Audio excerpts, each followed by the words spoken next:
Sa panahon ng mabilis na impormasyon at kaliwat kanang balita, kailangan mo ng isang channel na mapagkakatiwalaan, diretsyo at para sa bayan.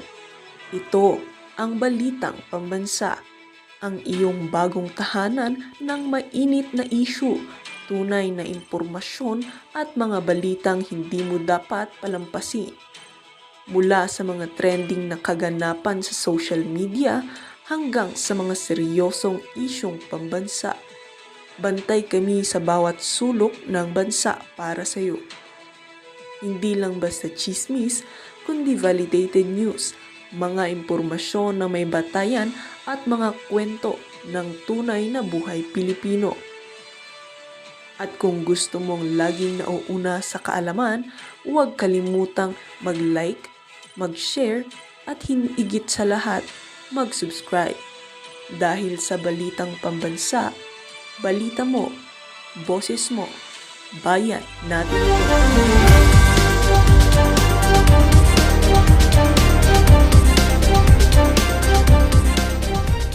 Yung flood control sa inyong lugar dito sa pag-uusapan na to ni Ma'am Ali Soto dyan sa ASPN sa Net25. Pero mamaya na ho yan mga kababayan. Umpisahan natin ang ating talakayan dito sa video na kung saan namataan itong si Lisa na namimigay ng relief goods. Hindi ho tayo sigurado kung ngayong araw ito o matagal na tong video na to, pero pakinggan lang ho natin yung tanong sa kanya ng mga reporter dito sa pamimigay niya na to ng relief goods kasama itong si Mel Robles, PCSO General Manager. Mamaya ako mga kababayan, makikita nyo, hahablutin niya itong si Mel Robles na para bang nanghablot lang ho siya ng batay. Siyempre, hindi naman ho makakapalag yan si Mel Robles yan kay Lisa Kokak, di ba? Mabatukan pa siya yan. Ito, panoorin ho natin mga kababayan. Oh, yan.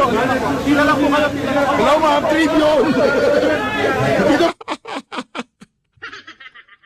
Tawa pa lang nung Tribune, alam mo na eh. Alam mo na nakargado eh. Alam mo na na talagang pinuhin niya tong si Kokak eh. Hello ma'am, Tribune. Anak na to.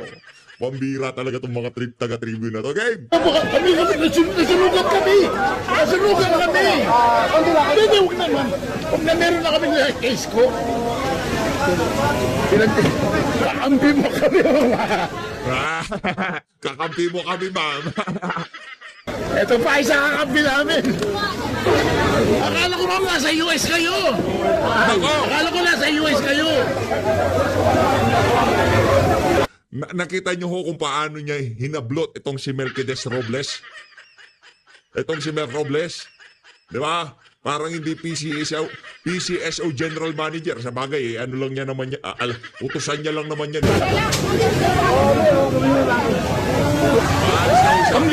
Tapos na ho ang tatlong picture na kung saan makikita siya na may papakita niya na namimigay siya ng relief. One question lang. Ma'am, bakit One nandito po kayo, ma'am? Video para online lang. Utos ng Pangulo, tumulong. Maldita ka, walang iya ka, may pagkamaldita ka talaga. Tinatanong ka, di ka man lamang sumagot. Yan ang literal na istariray. Kung Sendante, ito kasi si Sendante may natutunan akong salita sa kanya. Salita ng mga Becky, ha? Sabi kasi niya kahapon doon sa ganang mamamayan. Ito daw si Dilima, may pagka-istariray. O kung definition pala ng istariray, ito pinaka-istariray ang mga ngayon. Mga nasa pamahalaan na mga nakadikit kay Marcos Jr. Si Lisa Araneta Marcos ang pinaka-istariray sa lahat ng istariray. Kinakausap lang naman ho kayo eh. Tinatanong kayo ng reporter na taga-Tribune, bakit daw kayo nandyan? Anong ginagawa nyo dyan? Ng Petrang Garapata, tuloy! Hello mga tribune! Dito po kami, nasunugan kami! Nasunugan kami!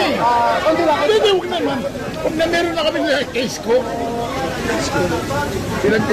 Kakampi mo kami, mga. Ito pa isa kakampi namin. Akala ko ma'am nasa US kayo. Nakita nyo kung paano niya hilahin itong si Mel Robles? Ikaw mamigay dito, walang yaka dito ka. Di ba't ako pinapaabot-abot mo niyan? Alam mo naman ako yung pinaka-stariray dito. Ako nasa US kayo. Definition ng istariray, yung artista ba? Pa-artista.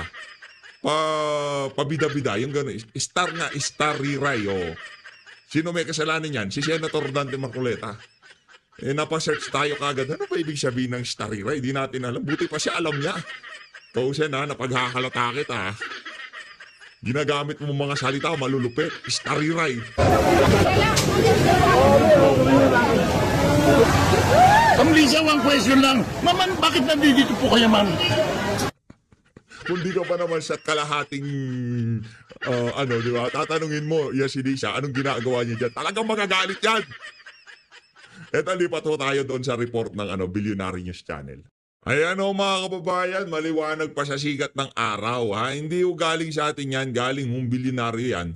Ang post na yan, ngayon, in-screenshot nitong si Joey DeViv every other day. O yan, galing ho sa kanya, hindi galing sa atin. Kumbaga, galing bilyonaryo, pinost niya, nakita natin, iko-content natin. Ganun lang naman ho yan mga kababayan. Ito na nga. Ito mga kababayan. Ito base dito sa pinaka-latest na report na ilinabas ng base sa pinaka-latest na post na ilinabas ng Bilyonaryo News Channel. Rustan Sir Paulo Tantoco took Coca-Cola and Mary Jane before his death, according to the preliminary police report by the Los Angeles Police, based on the official report obtained by Billionario.com, Paulo and his wife, Deputy Social Secretary Dina Arroyo, had been in the U.S. since early March to visit family. They checked into Beverly Hills Hilton Hotel on March 3, where according to Dina, the couple had been. Parang naman ito according pa sa kanya. Bilyonaryo, ayusin nyo nga to, parang may mali dito. Silang dalawa talaga? Hindi ko alam ha, baka hindi ko lang maintindihan. Ayan o, mga kababayan, ang post ng video. Nako. Yan ang nga ba sinasabi natin. Ito naman mga kababayan, lipat ho tayo dito sa post nitong si Atty. Trixie Cruz Angeles. Kaugnay sa mga pambihira, di ba? Ibang klase ho talaga sila dyan sa Malacanang. Ha? Ibang klase ho sila dyan sa Malacanang. Pagka pala, sila, ang trip ho talaga nila dyan, yung mga mamahalin. Hindi ho sila basta-basta. Ibang klase ho sila mga kababayan. Ito ang base ho dito kay Alaskan King Crab Manila. Matindi, Alaskan King Crab. Talagang pang-alta ika nga. Hindi biro yung yung tipong pang-alta. Meron nung picture dito ang Malacanang, yung Office of the President Malacanang. Anak ng toko, yari tayo dyan. Office of the President, nag-order sila sa inyo. Ito, delivered at Malacanang Palace, Presidential Level Seafoods Experience. Fresh, premium Alaskan King Crab with complete platter. Truly fit the royalty? Hindi royalty yan, President. Hindi hari yan, Brad. Lang niya talaga itong mga taga Alaskan King Crab Manila na to. Huwag kayong umorder dyan. Bahala kayo. Mas masarap hipon dyan. Ako nagsasabi sa inyo. Yung mga malalaking crab na yan, mas masarap pa ho yung mga maliliit na alimasan. Yung mararaming taba, yung kulay orange. Yun, masarap yun. Pero yan, bili na lang ho kayo nung fake crab stick. Pwede na yun. Pero yan, anak ng toka, gagastusin mo magkano yan? 25 mil, 15 mil. Huwag na lang. Bili ka ng hipon, magsinangag ka, yun na yun. Ito. Deliver with pride to the Office of the President. Si Marcos Jr. sigurong bumaklas dito sa King Crab na to. Thank you for trusting Alaskan King Crab Manila. Now accepting orders for VIPs, reseller seafood lovers nationwide. Wag na ho kayong umorder. Ibang klase yung mga kababayan. Habang sandamuka lang nagugutom sa sambayan ng Pilipino, ang pagkain, di ba ang panahon ni Tatay Digong, ano sinasabi ng mga nakasalamuhan, nakadaupang palad, nakasalo sa lamesa nitong si dating Pangulong Rodrigo Duterte. Yang si Digong, pag nagpakain yan, para kayong nasa karinderya pag nasa Malacanang kayo. Walang buffet dyan. Merong sabaw, merong gulay, at merong isang ulam. Ganon daw sila. Diba? Pero ito, ibang klase, siyempre, di ba? Ano yan, diniliver ng Alaskan King Crab Manila kaysa ano yan, sa Office of the President. Iba, matitindi nilalantakan nila dyan. Haba sigurong, di ba, kakain sila ng, ng Alaskan King Crab. Tapos, susundutan nila ng pulburon.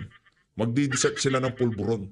O habang sambayan ng Pilipino ay nagugutom, ngayong mga panahon na to, lubog sa baha ang maraming bahagi ng Maynila, NCR, ang Malacanang ho, pagka natripan nilang ang tawag dito, bumanat ng Alaskan King Crab, ganun-ganun na lang. Kanino kaya perang pinambili na dito, no? Nakaka-curious lang. Ganito ho ba nila waldasin ang pera ng sambayan ng Pilipino? Pero dito sa dito sa balikan ko lang to, ayusin nyo to. Ayusin nyo tong post nyo na to, bilyonaryo. Kayo dyan sa bilyonaryo, ayusin nyo to. Di ko nabasa ang buo to, ngayon ko lang binasa. Ayun na nga mga kababayan, lipat na ho tayo sa ating paksa dito sa video na to. Yarin lamang napag-usapan na po yung mga flood controls. Eto na nga mga kababayan. Ilagay ko dito si Pawi. Yan. Diyan, ilagay lang natin dyan si Pawi. Habang pinapanood natin ang interview nitong si Ma'am Ali Soto dito kay Manuel Bunoan. At yung mga kababayan natin na apektuhan ng baha ngayong mga panahon na to, ilatag nyo na ho yung mga katanungan dyan sa comment section.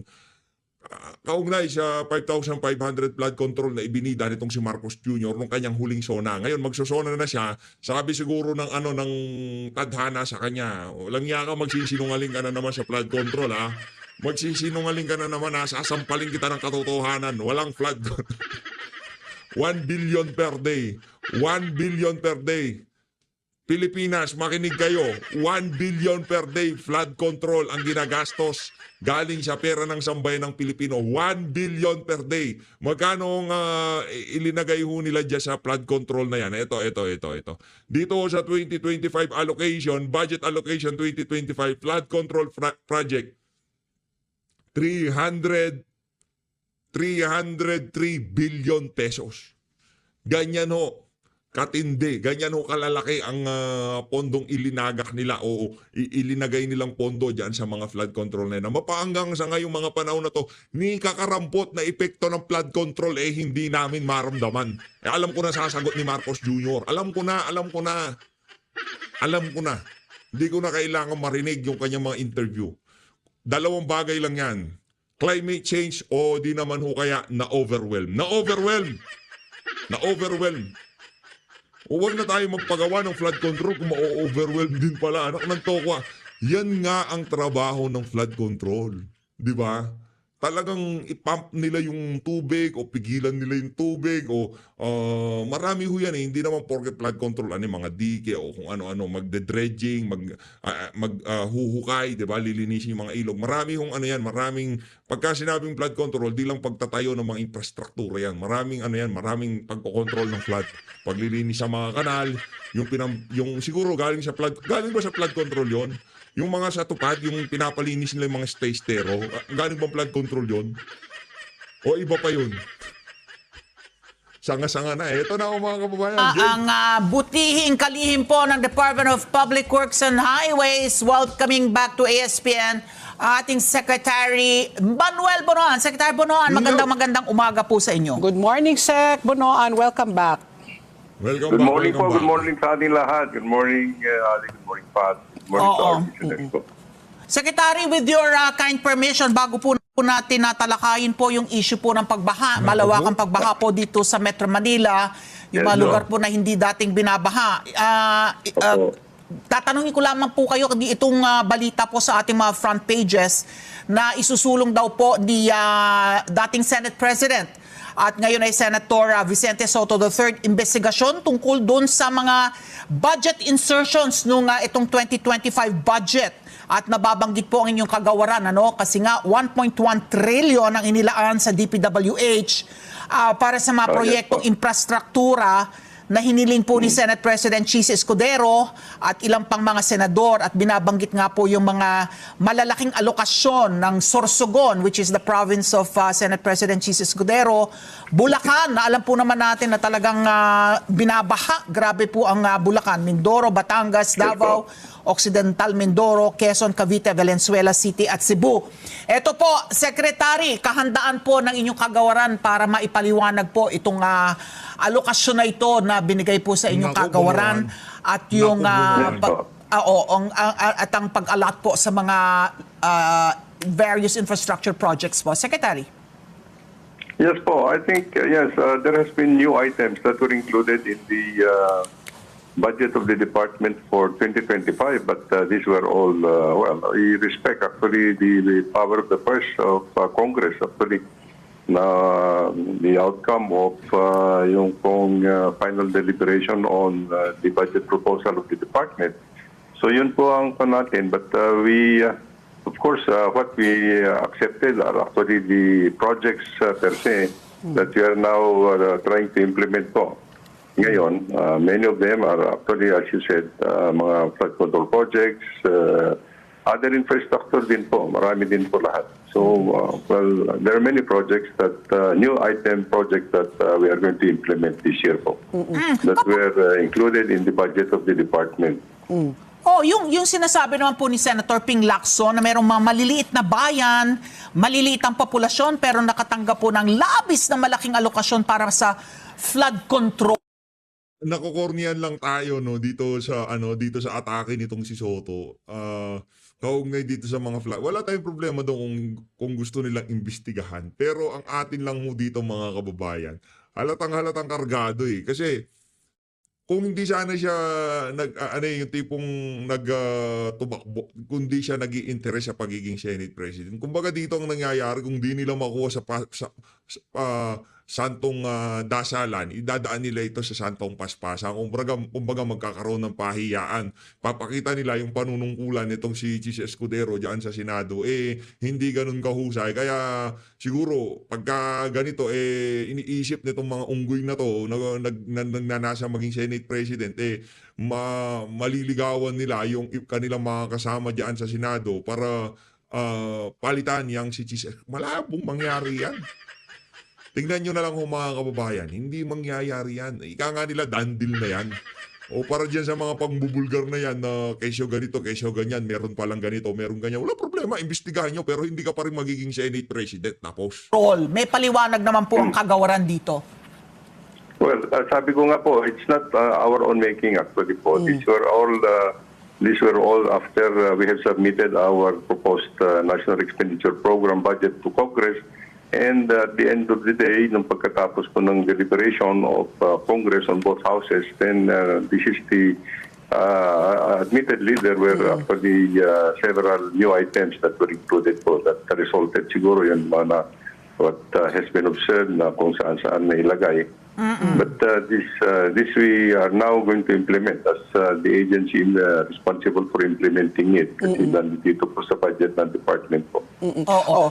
Linawin ko lang, Pat P. Yung sinasabi yung new items kasi marahil yun po yung binabanggit po na sa Bicameral Conference Committee na lamang po na tinatawag po nilang budget insertion. So, nonetheless, yung mga siningit po na yon nitong Bicameral Conference po, ay ipatutupad naman ang inyong kagawaran. Yun po, that's what you're saying. That's correct po. Yeah po. Opo. Papatupad namin as it has been indicated in the budget of the department. The final budget of the department po. Okay. Ako, Secretary, was going to ask, kasi nga, seeing all these videos, of the trash talaga, tapos yung mga baha-baha.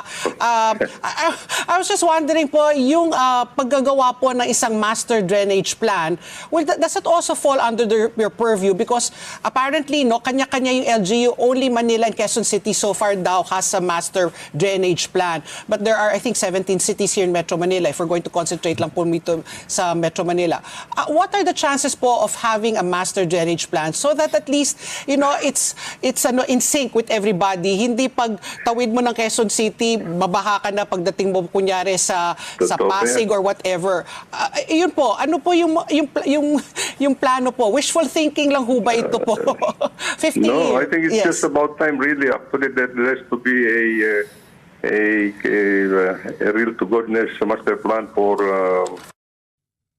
drainage, especially drainage master plan for Metro Manila. Kasi ever since po, I don't think there has been any major improvement on the drainage system Yes. for Metro Manila, which is actually more than 50 years old na po yata. Oo. When it was still under the Department of Public Works and Highways, there has been a selected master plan that's undertaken, and ang result po noon that the drainage system of Metro Manila is no longer adequate with the runoff waters that are running through actually through them, kasi silted na po yung mga drainage system. So I think if I remember right, sabi nga doon sa ginawa namin noon, 70% of the drainage system in Metro Manila are silted. Yeah, so what happens now po? What are sige po. Yes, there is an ongoing program po under the World Bank assisted assistance, including po there are, I think, 3 or 4 components there.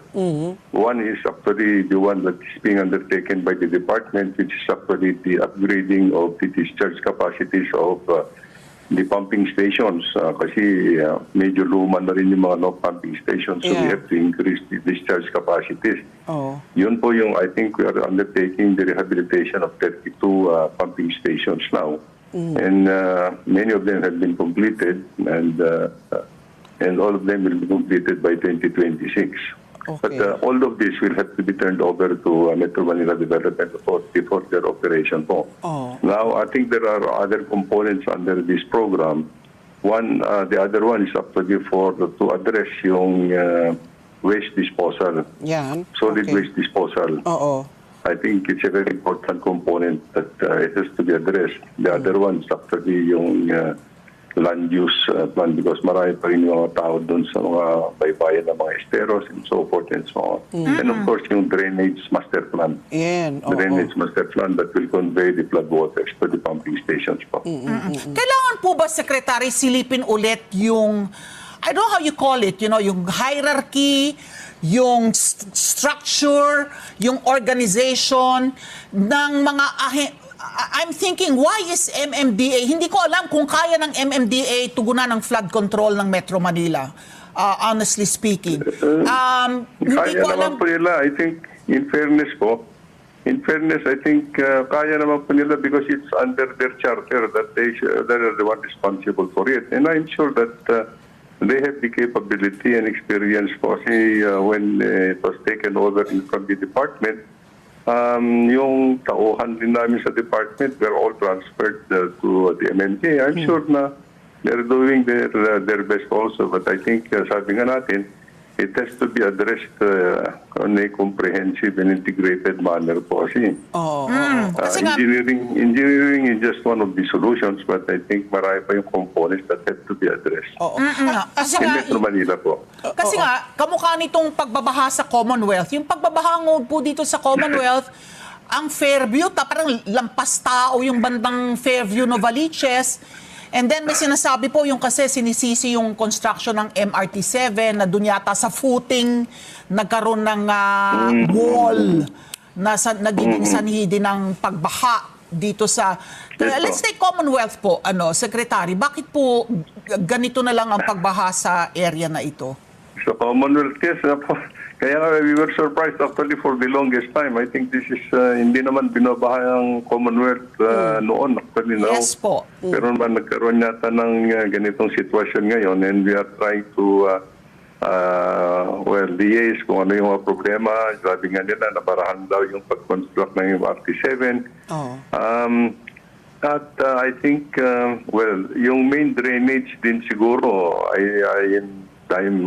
I have instructed our people from the National Capital Region to look also in the yung drainage alongside Commonwealth Avenue kasi that's our responsibility po yung drainage main.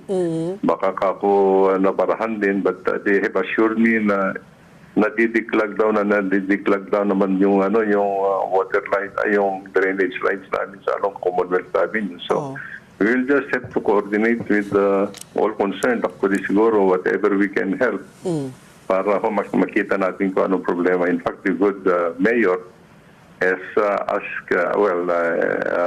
wanted to see us in the department para mapag-usapan po namin kung ano yung problema ngayon sa Commonwealth. Kasi aside Secretary, from the waste disposal nga and the drainage system Yeah po. that's causing the floods, also the roads, no, the condition of our roads na ngayon po na rainy season po, talagang daming potholes, so people aside from binabaha, Exactly. they have to slow down kasi nga may malaking butas na po doon. Paano po yan? Tapos yung rehabilitation po ng EDSA na suspend, di ba? I don't know kung kailan na po ayusin ang EDSA. So Sec, ano po yun? Paano po yun? Yung mga kalsada, yung drainage system, waste disposal. I'm sure masakit na ulo po ninyo. Yeah, right after the magkopa ng baha, I think we'll just have to resurface actually yung mga damaged portions na naman. And see if you can do some more permanent rehabilitation works actually para hindi ho yung ganyan every time na baha meron nasisira. So yun ho yung plano namin. We are just trying to jibe it pagkatapos ho yung MRT7 that kasi marami pa ho yung ginagawa nila. And then after we are planning actually to do a major rehabilitation works along Commonwealth Avenue and other. Walang humpay na rehabilitation work, walang humpay na declogging, walang humpay... Anak ng tokwa, nasa... 3 taon na ho kayo, 3 taon na. Ano na ba nangyari? Panahon ni Tatay Digong di naman ganyang kalala ang bahay. Ngayon, ang pinagmumukha nila normal na lang yan. Pero panahon ni Tatay Digong hindi ganyang kalala. Yung mga major thoroughfares po Thoroughfares. sa Metro Manila, na national roads po, na national roads under the responsibility of the department. Oo. EDSA is we will still continue to rehabilitate EDSA. Only that we have been instructed by the President actually to look for a more efficient, faster way to do it. Kasi the President is really concerned about yung traffic problems, Yeah. woes that maybe pagka nagre-rehabilitate kami. So I think we are just about to recommend actually a better way to do it na hindi ko masyadong nakaka-apekto ng traffic po. Okay. Secretary, you will have to forgive me if I sound kalus kasi 30 taon na po akong broadcaster. Yung naririnig ko po na mga problema ng sinauna po, yung pa rin ang naririnig ko ngayon, ano? Na nakabarang estero, ng merong mga informal settler, silang nagtatapon ng basura dyan, land use, waste management, pagtatapon ng basura, at saka itong, lalo pa ngayon, may climate change. Yan pong sinasabi po ninyo na 70% po ng mga drainage system natin already silted. Ibig sabihin, may mapaputik na. Makitid na yung daluyan. Parang nung mga nakaraang bagyo, yung mga Karina, yung mga nakaraang bagyo, narinig ko na rin po yun na kailangan na po ng bago na drainage system. Saan po ang pag-usad natin, Secretary? Itong si Ma'am Ali, malupit din to. Sa totoo lang, pinapanood ko to noong pa sa DCWB. Oo, kasama niya itong si Mike Enriquez noon. Pinapanood natin. Mahusay din yan. Nakita niyo naman kung paano niya binalawag to si Manuel Bonoan. Paulit. Madam, ako nang sasagot. Baka hindi alam nito si Manuel Bonoan na kayo sasagot. Ako nang sasagot. Yun ho kasi ang mga pinakamadaling mga dahilan para mapalusutan yung issue ng baha na yan. With all due respect po. Ito na nga po yung sinasabi ng ating Presidente that it has to be fully holistic approach in doing everything. Yun, holistic approach. Napadala nga ng administrasyon na to itong si dating Pangulo Rodrigo Duterte. Hindi ba? Holistic approach yun. Holistic approach. Pagdating sa baha, punta sa Amerika. Washington, D.C. Pero kay Tatay Digong, mabilis pa sa alas 4, merong jet dyan. Kagago. To address yung traffic. Yung Magpapulburon test ka, pulburon test. Anong traffic, hindi traffic pinag-uusapan natin dito? Mali-mali ka na. Langya kang bunuan ka. flooding problems and side by side. We can do the technical solutions for it, pero yung other components that we also mga local government units and other concerned offices siguro dapat participate in the holistic approach po. Yan. Holistic approach mo. Dapat coordinated po lahat. Dapat, but again, it may take some time. I'm not saying that we might be able to accomplish everything now within this administration of the president, but I think the president is very concerned about what's happening and he's Concerned